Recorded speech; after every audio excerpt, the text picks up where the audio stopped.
তোমরা সবাই ভালো আছো, সুস্থ আছো। আজকে আমরা জৈব রসায়ন অধ্যায়ের যে জিনিসগুলো পড়বো, আমরা নামকরণ দেখবো। সেটা হচ্ছে কার্যকরী মূলক অ্যালডিহাইড, কিটোন, কার্বক্সিলিক অ্যাসিড এবং অ্যামিন মূলকের নামকরণটা দেখবো।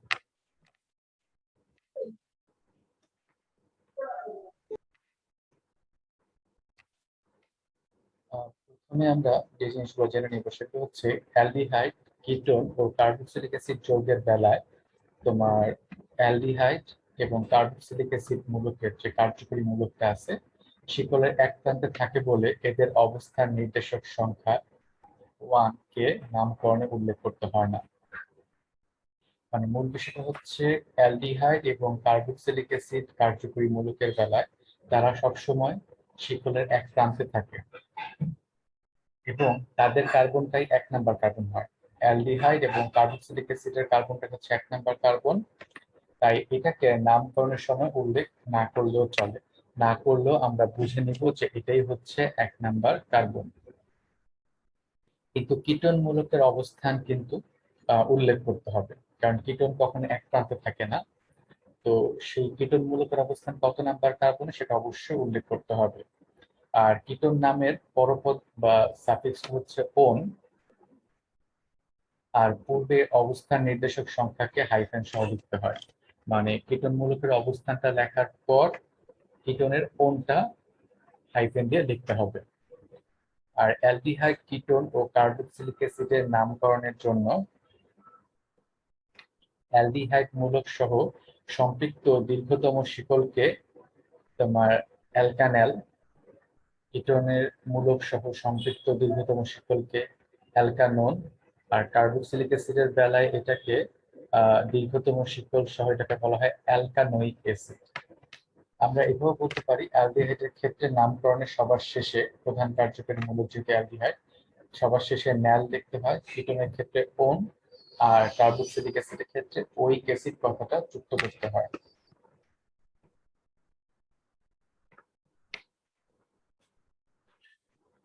যেমন অ্যালডিহাইডের ক্ষেত্রে অ্যালকেনের ই বাদ দিয়ে অ্যাল বা ন্যাল যুক্ত করতে হয়। কিটোনের ক্ষেত্রে অ্যালকেনের ই বাদ দিয়ে ওন যুক্ত করতে হয়, এবং কার্বক্সিলিক অ্যাসিডের ক্ষেত্রে ই বাদ দিয়ে এটা ওইক অ্যাসিড হবে, ওইক অ্যাসিড যোগ করতে হয়।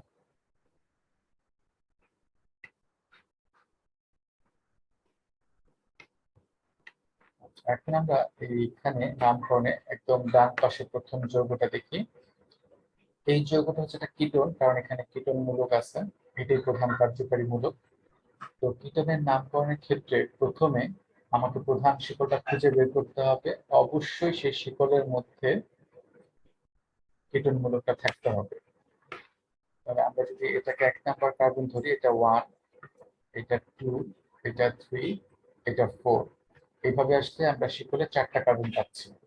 আর যদি আমরা সোজা যাই 1, 2, 3, 4, এই দিক থেকে আমরা 4টা কার্বন পাচ্ছি। তাহলে যে কোনো একটাকে তুমি প্রধান শিকল হিসেবে ধরলেই হবে। আমি হিসাবের বা আমার নামকরণের সুবিধার্থে আমি সোজা শিকলটাকে প্রধান শিকল হিসেবে ধরতেছি, আর নিচের দিকে যে মিথাইল মূলক আছে সেটাকে আমি শাখা শিকল হিসেবে ধরতেছি। তো এটা হয়ে যাচ্ছে এখানে শাখা শিকল। তো প্রথমে নাম কার্বন সংখ্যা এখন আবার নাম্বারিং করতে হবে। আমি যদি বাম পাশ থেকে নাম্বারিং করা শুরু করি তাহলে 2 নাম্বারে কিটোন মূলক পাওয়া যায়, আর যদি ডান পাশ থেকে নাম্বারিং করি তাহলে 3 নাম্বার কার্বনে কিটোন মূলকটা পাওয়া যাবে। এই যে 1, 2, 3। তাহলে আমাকে বাম পাশ থেকে নাম্বারিংটা করতে হবে, কারণ যে পাশ থেকে নাম্বারিং করলে কিটোন মূলকের অবস্থান সবচেয়ে কাছে হয়, সে পাশ থেকে নাম্বারিংটা শুরু করতে হয়।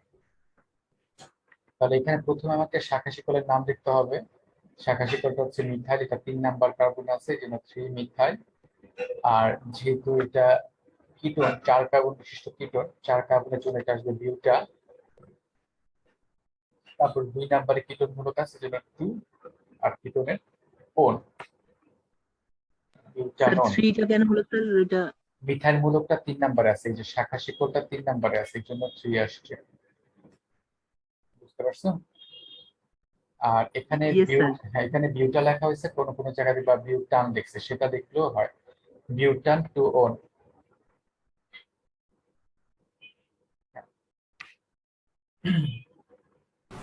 স্যার হ্যাঁ আসসালামু বলো। আলাইকুম। ওয়ালাইকুম সালাম।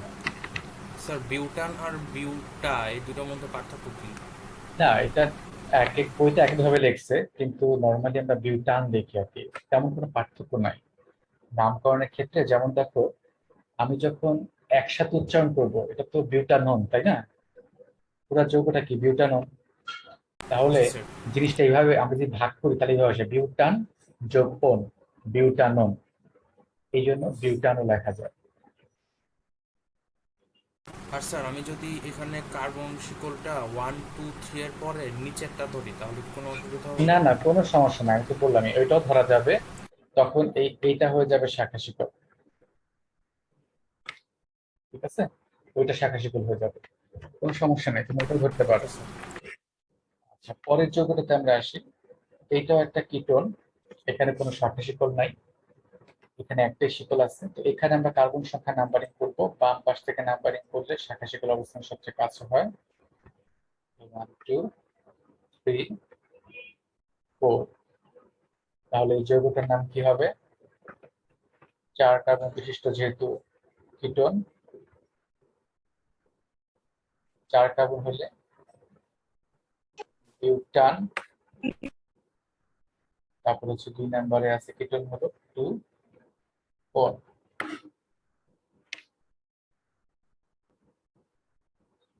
তারপরে দেখো, একদম বাম পাশে যে যৌগটা আছে, এটা হচ্ছে একটা অ্যালডিহাইড, কারণ এখানে এই যে অ্যালডিহাইড মূলকটা আছে।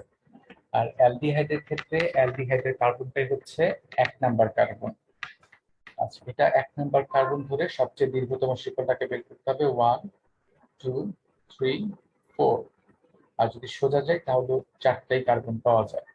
তাহলে আমি আমার নামকরণের সুবিধার্থে সোজা শিকলটাকে ধরবো, আর নিচের মিথাইল মূলকটা এখানে শাখা শিকল হিসেবে ব্যবহৃত হবে। তাহলে এখানে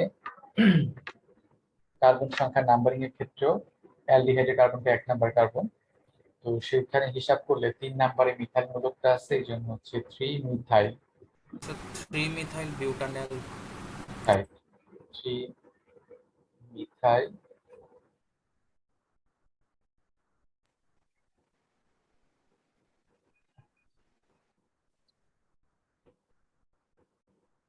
বিউটানল।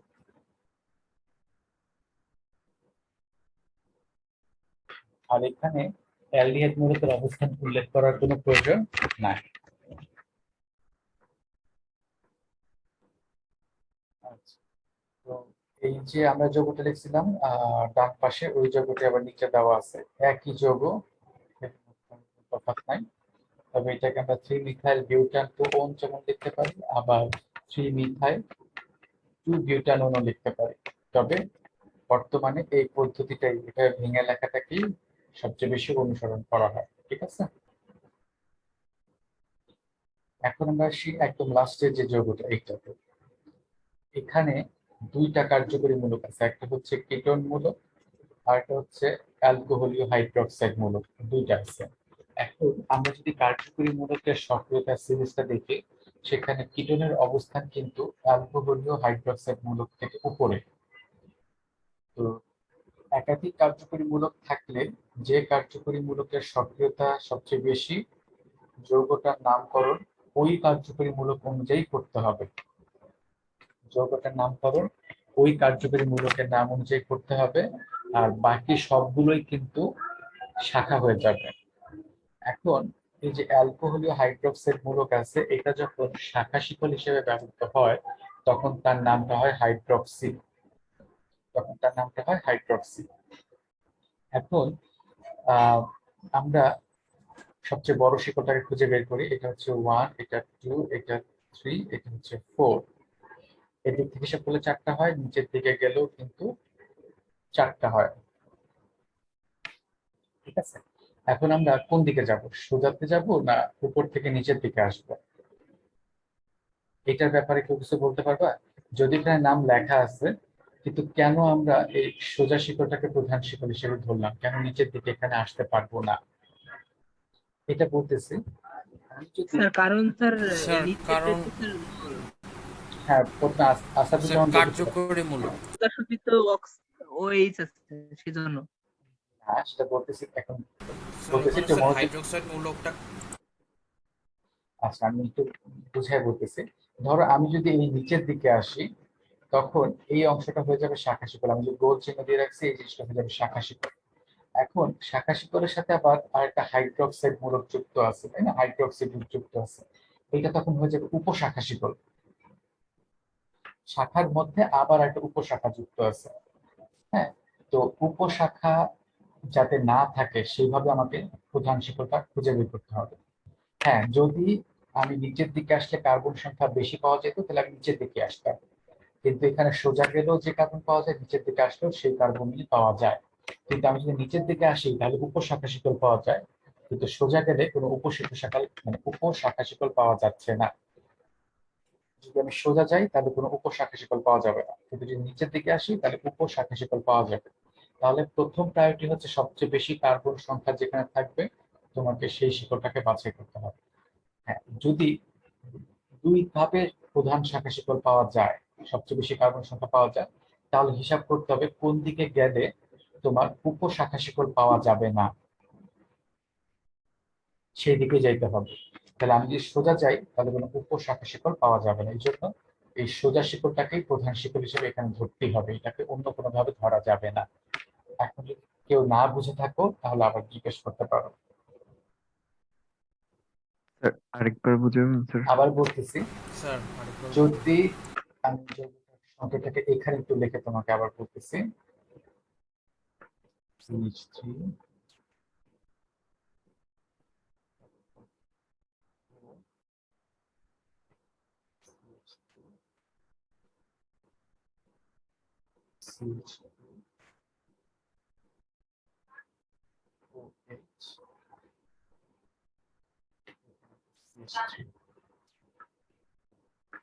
এখন তুমি যদি এই শিকলটাকে প্রধান শিকল হিসেবে ধরো, যদিও দুই দিকে কার্বন সংখ্যা কি সমান, এখন তুমি যদি এটাকে প্রধান শিকল হিসেবে ধরো, তাহলে এখানে মিথাইল মূলকের সাথে একটা হাইড্রোক্সাইড মূলক যুক্ত আছে, তাই না? তাহলে এই হাইড্রোক্সাইড অংশটা কিন্তু উপশাখা শিকল হয়ে যাবে। দুই দিকে কার্বন সংখ্যা সমান, কিন্তু আমি নিচের দিকে আসলে একটা উপশাখা শিকল পাওয়া যায়। তাহলে সেটাকে বাদ দিতে হবে। মানে আমাকে এমন ভাবে শিকলটাকে বাছাই করতে হবে, প্রধান শিকলটাকে বাছাই করতে হবে যাতে সবচেয়ে কম উপশাখা শিকল পাওয়া যায়।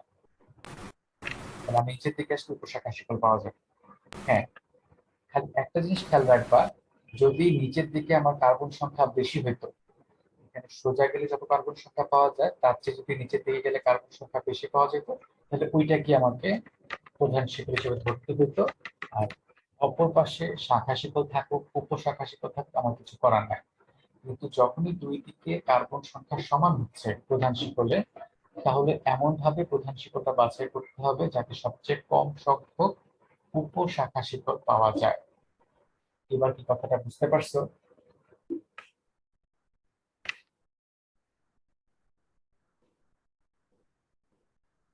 কারো কোনো স্যার প্রশ্ন? এখানে 1 নম্বর কার্বন কোনটাকে ধরবো?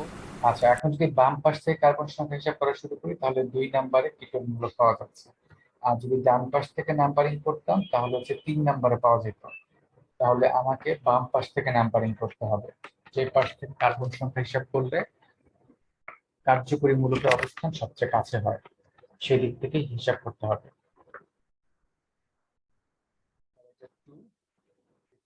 থ্রি, আর এটা হচ্ছে 4। ঠিক আছে, এই হলো। যেহেতু এখানে দুইটা শাখা জি শিকল স্যার। আছে, একটা হচ্ছে মিথাইল মূলক, এটা একটা শাখা শিকল, এটা হচ্ছে মিথাইল মূলক, আর এটা হচ্ছে হাইড্রক্সি মূলক। এখন ইংরেজি অ্যালফাবেটের ক্রম অনুযায়ী আমরা হাইড্রক্সিকে আগে লিখবো না মিথাইলটাকে আগে লিখবো, কোনটা আগে আসে? স্যার হাইড্রক্সিল মূলক। হাইড্রক্সি মূলক, এটা 4 নম্বরে আছে, এই জন্য 4 হাইড্রক্সি।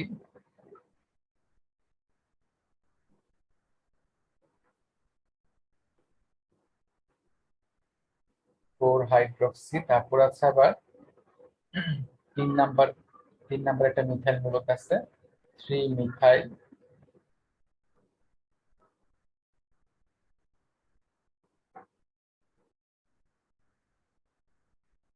মিথাইল, 4 কার্বন বিশিষ্ট, তোমরা বিউটো লিখতে পারো বা বিউটানও লিখতে পারো, বিউটান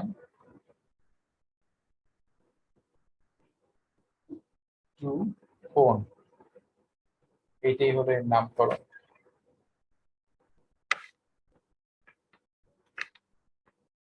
ঠিক আছে। আচ্ছা, এরপর আসি আমরা এই পৃষ্ঠার প্রথম যে নামকরণটা আছে ডান দিক থেকে। এখানে দুইটা কার্যকরী মূলক আছে, একটা হচ্ছে কার্বক্সিলিক অ্যাসিড মূলক আর একটা হচ্ছে ক্লোরো বা হ্যালো গ্রুপ। এখন এখানে কার্বক্সিলিক অ্যাসিড মূলকের সক্রিয়তা কার্যকরী মূলকগুলোর মধ্যে সবচেয়ে বেশি। তো সক্রিয়তা সিরিজে যেহেতু তার অবস্থান উপরে, আমাকে আমার জৈব যৌগটার নামকরণ করতে হবে কার্বক্সিলিক অ্যাসিডের নাম অনুযায়ী। আর যখনই কোনো একটা জৈব যৌগে কার্বক্সিলিক অ্যাসিড মূলক থাকে, সেই কার্বনটাই 1 নাম্বার কার্বন হয়। আর এটা হবে 1, এটা 2, এটা 3, এটা হচ্ছে 4। এখানে আমি 4টা কার্বন পাচ্ছি। এটা 4 কার্বন বিশিষ্ট একটা বিউটানোয়িক অ্যাসিড। বলো, প্রশ্নটা বলো। স্যার কার্যকরী মূলকের সক্রিয়তা কিসের উপর নির্ভর করে? এখানে তার সাথে যুক্ত তড়িৎক্রিয়ান্তক মৌলগুলোর উপর নির্ভর করে, বা বলতে পারো তার চারপাশে ইলেকট্রনের ঘনত্বের উপর নির্ভর করে। যত বেশি তড়িৎক্রিয়ান্তক মৌলগুলো যুক্ত থাকবে, তার সক্রিয়তা তত বেশি হবে। স্যার তাহলে তো ইলেকট্রন আসক্তিও বেশি হওয়ার কথা। হ্যাঁ, এবং তারা তো আরেকজনের সাথে যুক্ত থাকবে, এটা নিয়ে নিতে চায়। কার্বক্সিলিক অ্যাসিড মূলক বলো, সালফোনিক অ্যাসিড মূলক বলো, অ্যালডিহাইড বলো, কিটোন বলো, এরা যখনই কোন একটা শিকলের সাথে যুক্ত হয়, তখন সে নিজের দিকে ইলেকট্রন টেনে নিয়ে আসে। সে ইলেকট্রন দেয় না, সে ইলেকট্রন নিয়ে আসতে চায়। আচ্ছা, এখানে দেখো তো, এটা 4 কার্বন বিশিষ্ট একটা কার্বক্সিলিক অ্যাসিড। এখন এখানে একটা ক্লোরো গ্রুপ আছে আর একটা হচ্ছে মিথাইল গ্রুপ আছে, দুটোই শাখা শিকল। তো এই দুইটা শাখা শিকলের মধ্যে যেহেতু ক্লোরো সি দিয়ে শুরু হয়, এটাকে আমরা আগে লিখবো আর মিথাইলটাকে পরে লিখবো। তো ক্লোরো গ্রুপটা 3 নাম্বার কার্বন আছে, তার নাম হচ্ছে 3 ক্লোরো 2 মিথাইল বিউটানোয়িক অ্যাসিড। এটি হচ্ছে এর নাম। ঠিক আছে। পরের যৌগটাতে দেখো দুইটা কার্বক্সিলিক অ্যাসিড মূলক আছে। এখানে যে কোনো একটা কার্বক্সিলিক অ্যাসিড মূলকের কার্বনকে আমরা 1 নাম্বার ধরবো, আর পরেরটা হবে শেষের কার্যকারী মূলকের কার্বন। এটা 2 আর এটা হচ্ছে 3। তো ইচ্ছা করলে বাম পাশেরটাকে 1 নাম্বার ধরে ডান পাশেরটাকে 3 ধরতে পারো, তাতে কোনো সমস্যা নেই। তো এটা হচ্ছে 3 কার্বন বিশিষ্ট একটা কার্বক্সিলিক অ্যাসিড। তো এটা যেহেতু 3 কার্বন আছে, এই জন্য এটা এই অংশের নামটা হবে অ্যালকেনের নাম অনুযায়ী। 3 কার্বন থাকলে সে অ্যালকেনের নাম হয় প্রোপেন, নাম হচ্ছে প্রোপেন। আর এখানে দুইটা কার্বক্সিলিক অ্যাসিড মূলক আছে, 1 এবং 3-এ। তো যেহেতু দুইটা আছে, তাই ডাই ওইক অ্যাসিড। ওইক অ্যাসিড মূলক দুইটা আছে, জন্য ডাই ওইক অ্যাসিড। এটি হচ্ছে এর নামকরণ। 3টা থাকলেও আমরা ঠিক এইভাবেই নামকরণটা করব।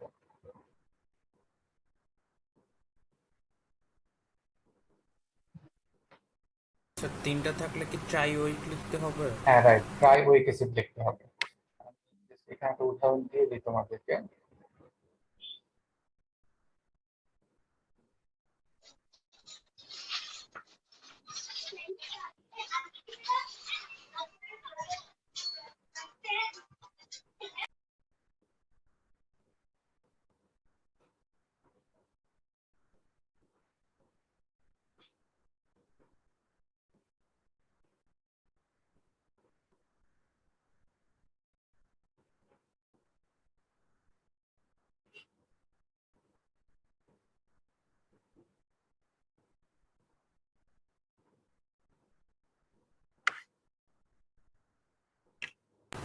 আচ্ছা, এই ধরনের যৌগ থাকলে তাদের ক্ষেত্রে এখন কোন কার্বনটাকে তুমি 1 নাম্বার ধরবা, কোনটাকে 2 নাম্বার ধরবা, আর কোনটাকে তুমি শাখা শিকল হিসেবে ধরবা, এই ক্ষেত্রে নামকরণের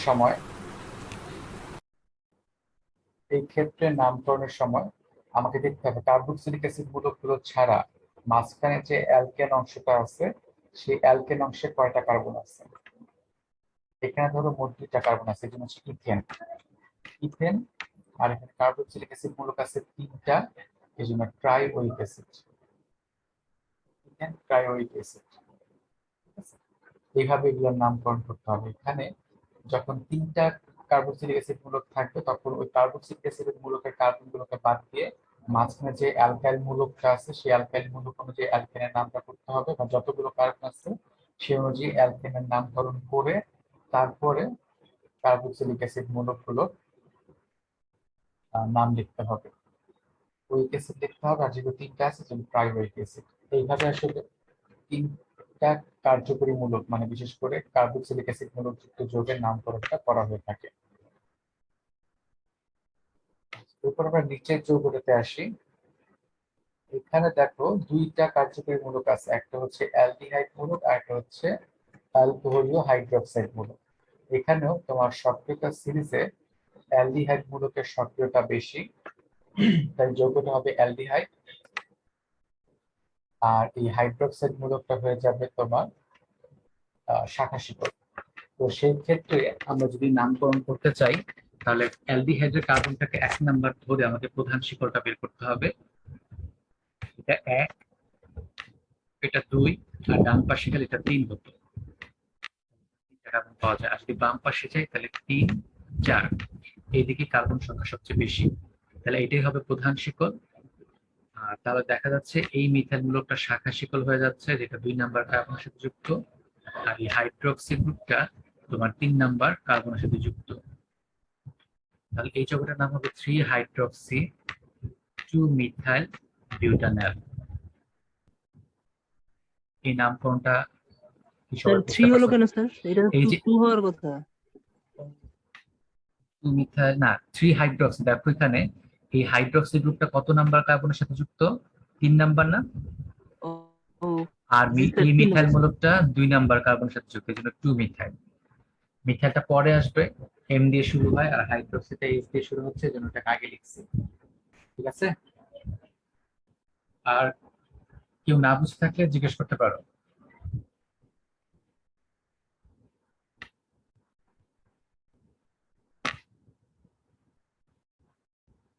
এরপর আসো, একই যৌগে যদি কার্বক্সিলিক অ্যাসিড মূলক এবং যদি সেখানে কিটোন থাকে, বা একই যৌগের মধ্যে যদি অ্যালডিহাইড স্যার কিটোন দুইটাই থাকে, হ্যাঁ বলো। স্যার লাস্ট স্লাইডের লাস্টেরটা একটু বুঝাবেন? এটা নাকি লাস্টেরটা? এটা এটা স্যার আগের স্লাইডের জি স্যার এটা। এই লাস্টের যৌগটা। আচ্ছা, এখানে দেখো, জি স্যার। এখানে কার্বক্সিলিক অ্যাসিডটার কার্বনটা হবে 1 নাম্বার কার্বন, আর এটার প্রধান কার্যকরী মূলক, এটা সক্রিয়তা সবচেয়ে বেশি। তো এখানে এটা হচ্ছে 1, এটা 2, এটা 3, এটা 4, এটা হচ্ছে 5, তাহলে এটা 5 কার্বন বিশিষ্ট একটা কার্বক্সিলিক অ্যাসিড, বা বলতে পারো পেন্টানোয়িক অ্যাসিড। এখন এখানে 2 নাম্বার একটা মিথাইল মূলক আছে, 3 নাম্বার একটা ক্লোরো গ্রুপ আছে, তাহলে এটার নাম হবে 3 ক্লোরো, যেহেতু 3 নাম্বারে ক্লোরো গ্রুপ আছে, ক্লোরোটা আগে আসবে, এবং 2 methyl two pentanoic acid. Methyl penta. Pentanoic acid এটা হবে নামকরণ। ঠিক আছে? স্যার হ্যাঁ বলো। এটা গাঠনিক স্যার এটার গাঠনিক সংকেতটা কেমন হবে? একটু দেখানো যাবে? জি স্যার, মানে এই যে হাই অ্যাসিড মূলকটা কিভাবে? আচ্ছা আচ্ছা, এটা দেখাই দিচ্ছি।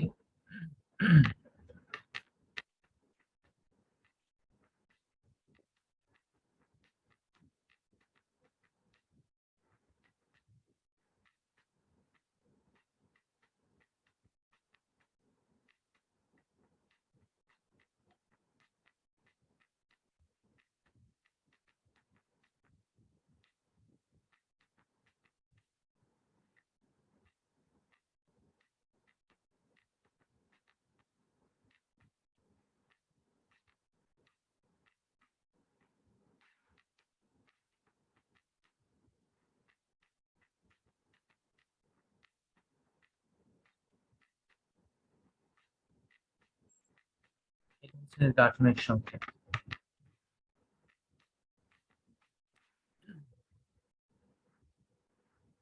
দেখতে পারছো, এটা হচ্ছে এই যৌগের গাঠনিক সংকেত।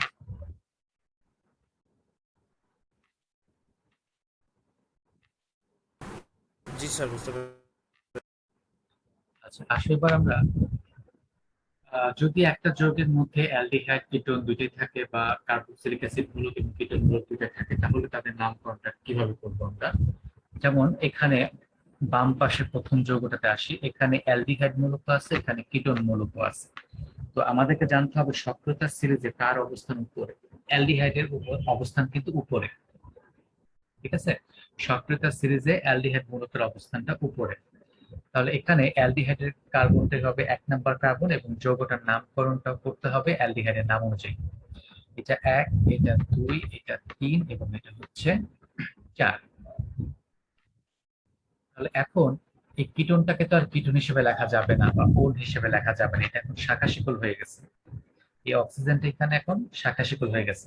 তাহলে কিটোন যখন শাখা শিকল হিসেবে ব্যবহৃত হবে তখন তার নামটা হবে অক্সো, তখন তার নাম হবে অক্সো। তাহলে এখানে এই অক্সো মূলকটা 3 নম্বর কার্বনে আছে, তাহলে এটা হবে 3 অক্সো বিউটানেল। তারপরটাতে দেখো এখানে কার্বক্সিলিক অ্যাসিড মূলক আছে আবার কিটোন মূলক আছে। তো কার্বক্সিলিক অ্যাসিডের সক্রিয়তা বেশি কিটোন থেকে, তাই এটার কার্বনটা হবে 1 নম্বর এবং যৌগটা হবে অ্যাসিড। এটা 1, এটা 2, এটা 3, এটা 4, এটা 5। এই অক্সো গ্রুপটা এখন হয়ে গেছে শাখা শিকল বা কিটোন মূলকটা হয়ে গেছে শাখা শিকল। তাহলে এটার নাম হবে 4 অক্সো পেন্টানোইক অ্যাসিড। ঠিক আছে, ঠিক একইভাবে পরের যৌগটা দেখো, এটাতে কার্বক্সিলিক অ্যাসিড মূলক আছে, কিটোন মূলক আছে দুইটা। তো কার্বক্সিলিক অ্যাসিড মূলকের সক্রিয়তা সবচেয়ে বেশি, তাই এটা 1, এটা 2, এটা 3, এটা 4 এবং এটা হচ্ছে 5। তাহলে 2 এবং 4 এ দুইটা শাখা শিকল আছে, দুইটি হচ্ছে অক্সো, তাই 2, 4 ডাই অক্সো। এখানে স্পেসটা হবে না, ডাই অক্সো। তারপর এটা হচ্ছে 5 কার্বন বিশিষ্ট একটা অ্যাসিড, এটার নাম হবে পেন্টানোইক অ্যাসিড। এই হচ্ছে এর নামকরণ। স্যার লাস্টেরটা আরেকবার বলবেন? এখানে কার্বক্সিলিক অ্যাসিড মূলকের কার্বনটা হচ্ছে 1 নম্বর, কারণ এটা সক্রিয়তা সবচেয়ে বেশি। তারপর এটা হচ্ছে এটা 2 নম্বর কার্বন, এটা 3 নম্বর, এটা 4 নম্বর এবং এটা হচ্ছে 5 নম্বর কার্বন। এটা হচ্ছে 5 কার্বন বিশিষ্ট একটা কার্বক্সিলিক অ্যাসিড বা পেন্টানোইক অ্যাসিড বলতে পারো। তো এখানে আবার যে কিটোন মূলক গুলো আছে, এই কিটোন মূলক গুলো কিন্তু এখানে শাখা শিকল হিসেবে ব্যবহৃত হবে। আর যখন শাখা শিকল হিসেবে ব্যবহৃত হয় তখন তার নাম হয় তোমার অক্সো। এই অক্সো গ্রুপ কত নাম্বার কার্বন আছে? 2 নাম্বার কার্বনে আছে, 4 নাম্বার কার্বন আছে, এই জন্য 2,4 দুইবার আছে, এই জন্য ডাই অক্সো। তারপর হচ্ছে পেন্টানোইক অ্যাসিড। এইভাবে হচ্ছে এই যৌগের নামকরণ।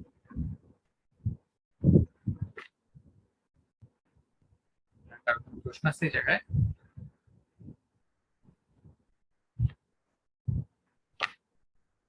স্যার, স্যার বইয়ে তো অ্যাসিড বানানটা সরিয়ে জফলা দিয়ে লেখা। এতে অ্যাসিডের কোনো সঠিক বানান সমস্যা নাই, আসলে কোনটা? এই অ্যাসিড আমরা এইভাবে লিখি ওইভাবে লিখি, এই অ্যাসিড তো আমাদের ঠিক আছে। Okay sir. আচ্ছা, তারপর দেখো শিকলে একাধিক কার্যকরী মূলক থাকলে বিভিন্ন মূলকের অগ্রগণ্য সারিতে ক্রমিক সংখ্যার মধ্যে কার্যকরী মূলকের মূল যৌগ নিরূপণ করে অপর মূলকে প্রতিস্থাপক মূলক হিসেবে ধরা হয়। অলরেডি এটা বলে ফেলছি আমি। এখানে যে কার্যকরী মূলকের সক্রিয়তা সবচেয়ে বেশি তাকে প্রাধান্য দিয়ে ওই যৌগের নামকরণ করতে হবে, আর বাকিগুলো সব শাখা শিকল হয়ে যাবে। তো আমরা যদি এখানে এই যৌগটার নামকরণটা দেখি, আমি আন্ডারলাইন করে দিচ্ছি। এখানে দেখো অ্যালডিহাইড মূলক আছে, কিটোন মূলক আছে এবং হাইড্রোক্সাইড মূলক আছে, অ্যালকোহলীয় মূলক আছে। সক্রিয়তা সিরিজে অ্যালডিহাইডের অবস্থান এই দুইজন থেকে উপরে, তাই যৌগটা হবে অ্যালডিহাইড। আর অ্যালডিহাইডের নামকরণের ক্ষেত্রে অ্যালডিহাইডের কার্বন হচ্ছে 1 নম্বর কার্বন, এটা 1, এটা হয়ে যাবে 2, এটা 3, এটা 4 এবং এটা হচ্ছে 5। এটা 5 কার্বন বিশিষ্ট একটা অ্যালডিহাইড মানে পেন্টানল। এখন এখানে এই কিটোন মূলকটা শাখা শিকল হিসেবে ব্যবহৃত হচ্ছে, এটা হচ্ছে অক্সো গ্রুপ। আর 4 নম্বরে যে অ্যালকোহলীয় মূলকটা ছিল এটা এখন শাখা শিকল হয়ে যাচ্ছে, তার নাম হচ্ছে হাইড্রক্সি গ্রুপ। এখন ইংরেজি অ্যালফাবেটের ক্রম অনুযায়ী কোনটা আগে আসবে, এইচ আগে আসবে না ও আগে আসবে? এইচ, অবশ্যই এইচ, অবশ্যই। তাহলে এটা হচ্ছে 4 নম্বরে হাইড্রক্সি গ্রুপটা আমরা আগে লিখবো, তাহলে 4 হাইড্রক্সি। তারপরে 2 নম্বরে অক্সো গ্রুপ আছে, 2 অক্সো পেন্টানেল। এইভাবে এই যৌগটার নামকরণ করা হয়েছে। এটি হচ্ছে এই আইউপ্যাক পদ্ধতিতে নামকরণ।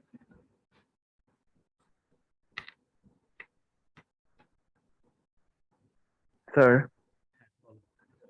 এই চ্যাপ্টার থেকে কোশ্চেন কিরকম আসে এই চ্যাপ্টার থেকে? দুইটা সৃজনশীল, মিনিমাম দুইটা সৃজনশীল আসে, এমসিকিউ আসে অনেক, আবার ভর্তি পরীক্ষাগুলোতেও এখান থেকে অনেক কোশ্চেন আসে। অ্যাডমিশনেও আসে না স্যার? অ্যাডমিশনে আসে, আবার কোন কোন সময় দেখা যায় অ্যাডমিশনে নাও আসতে পারে। যেমন এবার মেডিকেল ভর্তি পরীক্ষা খুব বেশি একটা যোগ হচ্ছে, এখান থেকে প্রশ্ন আসেই না, কিন্তু অন্যান্য সময় কিন্তু আরো বেশি প্রশ্ন আসে অ্যাডমিশন টেস্টে জৈব থেকে। ঠিক আছে, স্যার আর শুধু যে মেডিকেলের পরীক্ষা তা না, ইউনিভার্সিটি পরীক্ষাগুলোতেও আসে, অন্যান্য এক্সাম গুলোতেও আসে। হ্যাঁ বলো। স্যার বাম দিকেরটা একটু বোঝাবেন, আমার মিটিং একটু ডিসকানেক্ট হয়ে গেছে। বাম দিকে যোগটা স্যার তো 4 ব্যাখ্যা অক্সো করে। পেন্টানোইক অ্যাসিড। আচ্ছা, এটা আমি ব্যাখ্যা করি নাই, এটা আগের নিয়মে অলরেডি এটা কিন্তু এই জায়গায় এই ধরনের যৌগ ব্যাখ্যা করছে বলে এখানে এখানে আর করি নাই। দেখো যে 4 অক্সো পেন্টানোইক অ্যাসিড অলরেডি কিন্তু আগের পেজে এটাকে আমি ব্যাখ্যা করছি, এই জন্য এখানে আর ব্যাখ্যা করতেছি না, অলরেডি এখানে চলে আসে। দেখো যে 4 অক্সো পেন্টানোইক অ্যাসিড। সরি স্যার, খেয়াল করুন। ঠিক আছে, দুইবার এই যৌগটা দেওয়া আছে, এই জন্যই লাস্টেরটাতে আসি। হ্যাঁ, একদম লাস্টেরটাতে এই যৌগটার নামকরণ একটু আসি আমরা। এখানে কি কি মূলক আছে কে বলতে পারবা? কি কি কার্যকরী মূলক আছে? স্যার কিটোমূলক, হাইড্রক্সিমূলক, মিথাইলমূলক। আর কেউ বলতে পারবা? অক্সিমূলক আছে এই জায়গায়। এইটা কিসের কার্যকরী মূলক বলো তো?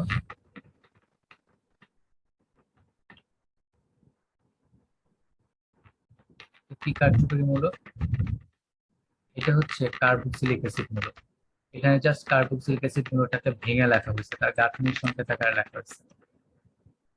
তাহলে পুরোটা হচ্ছে কার্বক্সিলিক অ্যাসিড মূলক। এখানে এটা ছাড়া আর কোনো মূলক নাই। আর এখানে কার্বক্সিলিক অ্যাসিডের কার্বনটা হবে 1 নাম্বার, এটা হবে 2 নাম্বার, এটা 3। এখন উপরের দিকে গেলে এটা 4 হতে পারে, নিচের দিকে গেলে এটা 4 হতে পারে, সোজা গেলেও 4 হবে। তার মানে এখানে তুমি যেদিকে যাও না কেন 4 কার্বনের বেশি কার্বন পাওয়া যাবে না মূল শিকলে। তাহলে এটা হচ্ছে 4 কার্বন বিশিষ্ট একটা কার্বক্সিলিক অ্যাসিড। তো আমি যদি সোজা শিকলটাকে মূল শিকল হিসেবে ধরি, তাহলে উপরের মিথাইল মূলকটা শাখা শিকল হয়ে যাবে এবং নিচের মিথাইল মূলকটা শাখা শিকল হয়ে যাবে। এখন এই শাখা শিকল দুইটা 3 নাম্বার কার্বন আছে, তাহলে প্রথম মিথাইল মূলকের জন্য একবার 3 লিখতে হবে, দ্বিতীয় মিথাইল মূলকের জন্য আবার 3 লিখতে হবে। ঠিক আছে, দুইবার উল্লেখ করতে হবে।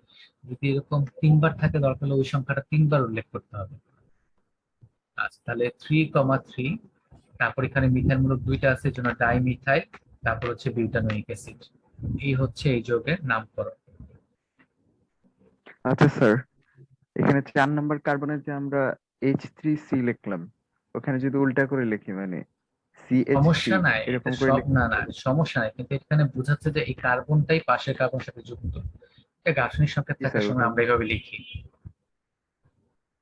জি স্যার। এটা দিলে একদম পরিপূর্ণভাবে বোঝা যায় যে কে কার সাথে যুক্ত আছে আর কি। হ্যাঁ, জি আর এখানে স্যার এই থেকে কি অ্যাডমিট? এখন দেখো এখানে কার্যকরী মূলকের সক্রিয়তার একটা সিরিজ দেওয়া আছে, এই সিরিজটা আমাদের পড়তে হবে যদি আমরা নামকরণটা মোটামুটি ভালোভাবে শিখতে চাই। কারণ আমরা যদি কার্যকরী মূলকের সক্রিয়তা সিরিজটা না জানি, তাহলে ওই জৈব যৌগটাকে নামকরণ কিভাবে করতে হবে সেটা কিন্তু আমরা বের করতে পারবো না। ওটা অ্যাসিড হবে না, ওটা অ্যালডিহাইড হবে না, যৌগটা অ্যামাইড হবে, সেটা কিন্তু আমরা বের করতে পারবো না। তাহলে সক্রিয়তা সিরিজটা আমাদেরকে পড়তে হবে। ঠিক আছে, এবার আসি আমরা অ্যামিনের নামকরণ।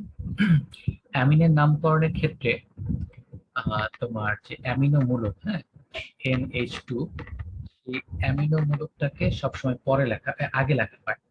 অ্যামিনো মূলকটা কত নাম্বার কার্বনে যুক্ত আছে সেই কার্বনটা লেখার পর এই অ্যামিন গ্রুপের জন্য অ্যামিনো কথাটা লেখা হয়, আর বাকি যে অ্যালকাইল অংশটা থাকে সেই অংশটার নামকরণ করা হয় অ্যালকেন অনুযায়ী। যেমন এখানে এই 3 কার্বন বিশিষ্ট অ্যালকাইল মূলকের সাথে অ্যামিন মূলকটা যুক্ত আছে। এখন এখানে আমরা কার্বন সংখ্যা নাম্বারিং করব। তো কোন পাশ থেকে কার্বন সংখ্যা নাম্বারিং করব? যে পাশ থেকে কার্বন সংখ্যা নাম্বারিং করলে এই অ্যামিন মূলকের অবস্থানটা সবচেয়ে কাছে হয়। তাহলে এটা 1, এটা 2, আর এটা হবে 3। তাহলে এখানে 1 নাম্বার কার্বনে অ্যামিনো গ্রুপটা আছে, এই জন্য 1 অ্যামিনো। আর 3 কার্বন বিশিষ্ট অ্যালকেনের নাম কি হয়? প্রোপেন হয়। তাই এটার নাম হচ্ছে 1 অ্যামিনো প্রোপেন। এইভাবে অ্যামিনো গ্রুপগুলোর নামকরণ করা হয়ে থাকে। দ্বিতীয় যৌগটা দেখে আমরা, এই যৌগটা দেখলে আমাদের আরেকটু ক্লিয়ার হবে। এখানেও আমাকে প্রধান শিকলটা খুঁজে বের করতে হবে, যে শিকলে কার্বন সংখ্যা সবচেয়ে বেশি এবং যে শিকলের মধ্যে অ্যামিন গ্রুপটা আছে।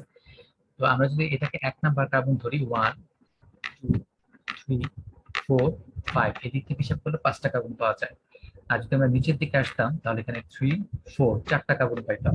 তাহলে এটাকে আমাদের প্রধান শিকল হিসেবে ধরা যাবে না, এটাকে আমাদের শাখা শিকল হিসেবে ধরতে হবে, আর এই সোজা শিকলটা হয়ে যাবে প্রধান শিকল। তো এখানে কোন পাশ থেকে কার্বন সংখ্যা নাম্বারিং করব? যে পাশ থেকে কার্বন সংখ্যা নাম্বারিং করলে অ্যামিন মূলকের অবস্থান সবচেয়ে কাছে হবে, তাহলে আমরা ডান পাশ থেকে নাম্বারিং করব। তাহলে 1 2 3 4 5। এখানে 2 নম্বরে আমাদের প্রধান কার্যকারী মূলক অ্যামিনো গ্রুপটা আছে, আর 3 নম্বরে একটা শাখা শিকল আছে। যেহেতু নামকরণের ক্ষেত্রে আগে বলছি অ্যামিনো গ্রুপের নামটা আগে লিখতে হবে, এই জন্য 2 অ্যামিনো। তারপর আমাদেরকে শাখা শিকলের নাম লিখতে হবে, শাখা শিকলটা 3 নম্বরে আছে, যেমন 3 মিথাইল। আর যেহেতু এটা 5 কার্বন বিশিষ্ট, তাই এটার নাম হবে অ্যালকেনের নাম অনুযায়ী পেন্টেন। তাহলে নাম হচ্ছে 2 অ্যামিনো 3 মিথাইল পেন্টেন। তারপর আমরা এই যৌগটার নামকরণে আসি। এই যৌগটার নামকরণের ক্ষেত্রে আমাদের প্রধান শিকল হচ্ছে এটা 1 2 3 4 5 6, কারণ এদিকে কার্বন সংখ্যা সবচেয়ে বেশি পাওয়া যায়। তাহলে এটা 6 কার্বন বিশিষ্ট একটা হেক্সেন। আর 2 নম্বরে আমাদের অ্যামিনো মূলকটা যুক্ত আছে। এখন দেখো এই অ্যামিনো মূলকে 2টা হাইড্রোজেনের বদলে এখানে কিন্তু 2টা মিথাইল মূলক আছে। তাহলে এই 2টা মিথাইল মূলকের নাম আমি কিভাবে উল্লেখ করব? তাহলে যেহেতু আমাদের 2 নম্বরে অ্যামিনো মূলকটা আছে, জন্য 2 লিখলাম, তারপর ব্র্যাকেট দিয়ে অ্যামিনো মূলকের নাইট্রোজেনের সাথে যে অ্যালকেন মানে অ্যালকাইল মূলকগুলো আছে সেই মূলকগুলোর নাম আগে লিখতে হবে। তাহলে প্রথম মিথাইল মূলকটা নাইট্রোজেনের সাথে যুক্ত আছে, জন্য এন। দ্বিতীয় মিথাইল মূলকটা নাইট্রোজেনের সাথে যুক্ত আছে, জন্য কমা দিয়ে এন। মোট মিথাইল মূলক 2টা, এই জন্য ডাইমিথাইল। তারপরে অ্যামিনো কথাটা উল্লেখ করতে হবে, ব্র্যাকেট কমপ্লিট করব, তারপর 6 কার্বন বিশিষ্ট এই অ্যালকেনের নামটা লিখব। স্যার 2 ডিগ্রি এন্ড 3 ডিগ্রি বলতে কি বুঝাচ্ছে এখানে? সেটা বলতেছি, আগে এই নামকরণটা কি বুঝতে পারছো? এখন দেখো এই যে অ্যামিনো মূলকের নাইট্রোজেনটা কয়টা অ্যালকাইল মূলকের সাথে যুক্ত আছে? 1টা 2টা 3টা। সে 3টা অ্যালকাইল মূলকের সাথে যুক্ত আছে, যেটা হচ্ছে 3 ডিগ্রি। আবার এখানে যে অ্যামিনো মূলকটা আছে সেটা 1টা মিথাইল মূলক এবং 2টা মিথাইল মূলকের সাথে যুক্ত আছে, এটা হচ্ছে 2 ডিগ্রি। এটা নাম হচ্ছে 1। 1 নম্বরে অ্যামিনো গ্রুপটা আছে 1 এন মিথাইল।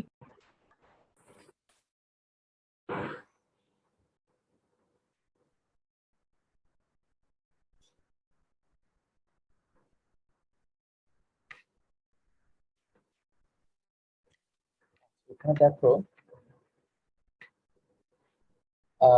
এখানে এই যে অ্যামিনো মূলকটা আছে, এখানে NH2 হওয়ার কথা, সেখান থেকে একটা হাইড্রোজেন চলে গিয়ে একটা মিথাইল মূলক যুক্ত হয়েছে। আর এদিকে ডান পাশে শিকলে কার্বন সংখ্যা সবচেয়ে বেশি, তাই এটা হচ্ছে প্রধান শিকল। এখন প্রধান শিকলে কার্বন সংখ্যা নাম্বারিং করতে হবে কিভাবে? যে পাশ থেকে নাম্বারিং করলে অ্যামিন মূলকের অবস্থান সবচেয়ে কাছে হয়। তাহলে এটা 1, এটা 2, এটা 3, এটা 4। তাহলে 1 নম্বরের সাথে অ্যামিনো মূলকটা যুক্ত আছে, জন্য 1। আবার অ্যামিনো মূলকের নাইট্রোজেনের সাথে একটা মিথাইল মূলক আছে, এর জন্য এন দিয়ে মিথাইল লিখতে হবে, কারণ এটা নাইট্রোজেনের সাথে যুক্ত, এন মিথাইল। তারপরে অ্যামিনো কথাটা উল্লেখ করতে হবে, তারপর ব্র্যাকেটটা কমপ্লিট করব। আর এটা হচ্ছে বিউটেন, এই জন্য সবশেষে নাম লিখতে হবে বিউটেন, 4 কার্বন বিশিষ্ট বিউটেন। তো এখানে অ্যামিনো মূলকের নাইট্রোজেনটা 2টা মিথাইল মূলকের সাথে যুক্ত, তাই এটা হচ্ছে 2 ডিগ্রি। আর এখানে অ্যামিন মূলকের নাইট্রোজেনটা একটা মাত্র অ্যালকাইল মূলকের সাথে যুক্ত, তাই এগুলোকে বলা হয় 1 ডিগ্রি। ঠিক আছে? তো এইভাবে 1 ডিগ্রি 2 ডিগ্রি 3 ডিগ্রিকে আমরা ডিফাইন করি। অ্যামিন মূলকের এই নাইট্রোজেনটা যদি একটা অ্যালকাইল মূলকের সাথে যুক্ত থাকে তাহলে 1 ডিগ্রি, দুইটার সাথে যুক্ত থাকলে 2 ডিগ্রি, তিনটার সাথে যুক্ত থাকলে 3 ডিগ্রি। এইভাবে নামকরণ করা হয়, ঠিক আছে? তাহলে এই হলো অ্যামিনের নামকরণ। এতটুকু হচ্ছে আজকের লেকচার। তোমাদের কোনো প্রশ্ন আছে?